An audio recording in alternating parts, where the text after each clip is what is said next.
You want to know the truth? Talking more in and of itself will not fix your marriage. You two can talk for hours and still not connect. I've been married 19 years and I coach married couples, and I'm here to tell you the strongest communicators, they're not the ones who never say the wrong thing to their spouse. They're not the ones with perfect scripts or flawless timing. They are the couples who listen even when they disagree, who know how to pick the right moment, who repair after the blow up happens, and who choose connection over being right.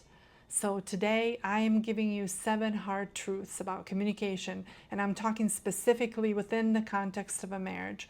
The stuff that no one told you about, plus exactly what to do instead, so that you can fight less, communicate better, and reconnect faster as a result. Number 5, it's the one that I get the most pushback about. You gotta tell me if you agree. Number 7, it's the hill that we're still willing to die on as married couples without realizing what the real cost is. Let's do this. Number 1, efficiency is not the goal, presence is. Connection isn't efficient. It's intentional. Your marriage is not a dishwasher. We don't need it to be efficient. We love efficiency when it comes to flights, calendars, schedules, email, unless somebody does that reply all thing. But treating your spouse like a project kills intimacy. Hear that. Clock checking while you're together says, you're a task. Can we be done now? Did we do it? Was I here long enough? Presence instead says, you matter to me. Here's what I want you to try. Create unhurried windows, 20 minutes, 30 minutes, 10 even. Phones away, kids tucked in. Say to one another, I am here. I have nowhere else to be. I have nothing better to do. You take your time. You'll be shocked at how much softens when nobody's rushing from one place to the next. Number 2, stop being honest. I want you to stop saying, but I'm just being honest.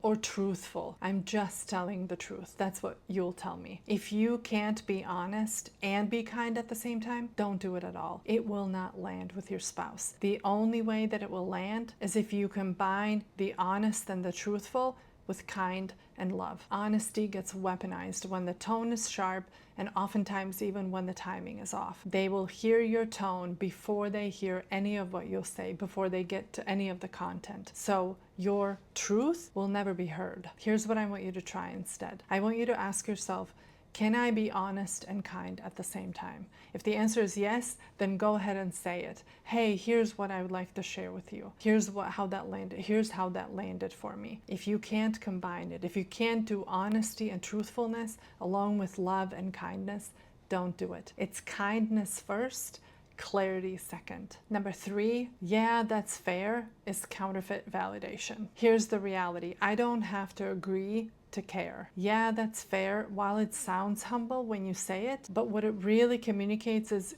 your pain matters to me only if and when I agree with it. Your spouse, your wife, your husband, they shouldn't need your approval to deserve your attention, right? It doesn't need to pass that benchmark. Here's what I want you to try instead. Validate the impact. Don't look for whether or not it was correct or right. And then say, I might not have seen it that way. I might have not experienced it that way, but I can see and I can hear that it really hurt you. Tell me more about that part. Help me understand. I want to understand that better, because your experience isn't only valid when it completely aligns with mine. Number 4, avoidance creates emotional debt.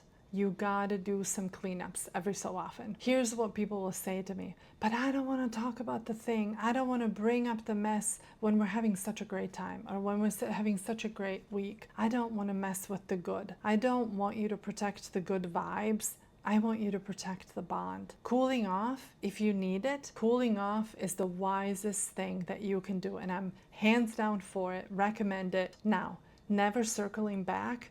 That's what's costing you. Never coming back to the thing that you need to talk about isn't going to do anything for you. If anything, it's going to continue building the mess without you even knowing that's what's happening. Time alone, no matter what you've heard other people say, time alone doesn't heal what conversations should. It just compounds interest under that rug. Here's what I want you to try. When you're both calm, and you've taken the time to cool off that you needed, when you come back to the call, when you come back to the table, I want you to do a 20-minute, 10-minute cleanup. Hey, can we revisit that thing that happened on Thursday? Tell me how that landed for you. Here's how that landed for me. Here's one request from me to you or from you to me. Don't continue living under the illusion that all is well when you know that there are 2, 5, 10 things that you have not brought back up to the table. Do the cleanup and then live in the actual connection that you created. Number 5, work skills don't transfer home. It's like apples and oranges. You can be a brilliant communicator at work and still struggle at home. And I get it. It's a completely different arena with completely different rules. At your office,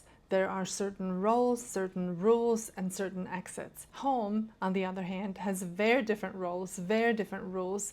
And on top of that, there's attachment, you all have some history, and there's much higher stakes. So if you've ever thought to yourself, no one else thinks that I'm hard to talk to, or that I don't know how to communicate, remember this: your spouse, they're not your coworker, they're not your boss or your employee even.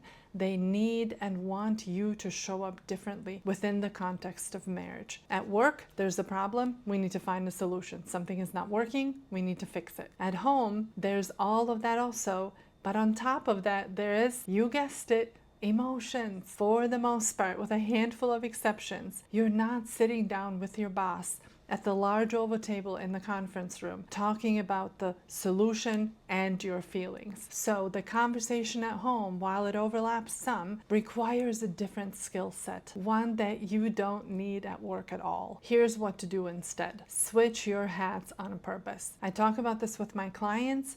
As you walk in from work, I want you to either say this out loud, or if that's too weird, say it in your head. All right, I'm done with work. I'm going to take my work hat off and I'm going to put my spouse hat on purpose. And do you need to do this whether you're driving to your office or whether you're just going to walk up or down the stairs in your home, because that's where your office is. Some of us forget that this is still necessary even when we're working from home. Don't be that person. Remember this: different arena, different rules. As a husband, as a wife, I'm here to be present for all the things with my spouse, the logistics and the emotions. I don't need to fix everything or make it go away. I remember that I have my spouse hat on and I show up accordingly. Number 6, timing beats content. A good message at a bad moment becomes a bad message every time. If you're hungry, if it's late, if the kids are melting down, if one or both of you are almost asleep, your words will not stick. Here's what to do instead. Use the S.T.A.T.E acronym: sleep, time, appetite, temperature, and emotions. Consider all of those things. If 2 or more are off, I want you to reschedule. Say to each other, hey, this matters to me. This conversation is important. It matters a lot. Can we talk at 8:15 for 20 minutes after the kids are down? Here's the thing to remember. Right message combined with the wrong moment, we're better off picking a better time. Number 7, repair beats winning. Winning the point can and most likely will lose the person in the process.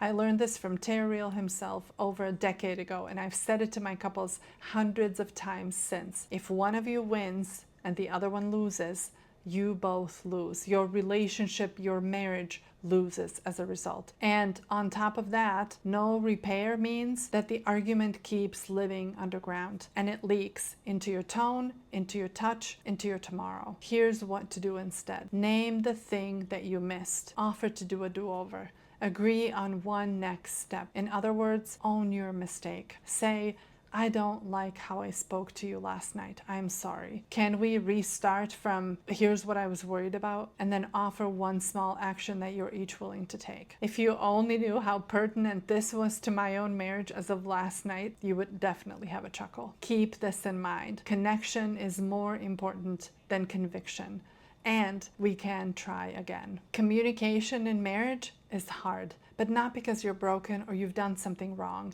It's hard because nobody ever taught us this. Nobody ever pulled us over to the side before we walked down the aisle and said, here's all you need to know. And heaven knows most of us did not learn a lick of this at home.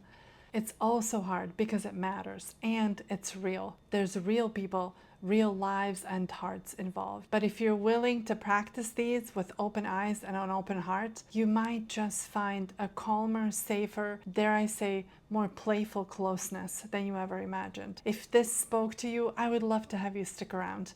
Hit the subscribe button. This is what we do here. Real tools for real marriages in real time. Now, if timing is your weak spot, watch my video on the worst and the best times to talk. It's right on the screen. That way you can keep the momentum going. Thank you for liking and sharing this video. I am Danka, the Married Couples Coach, and I will see you in the next one.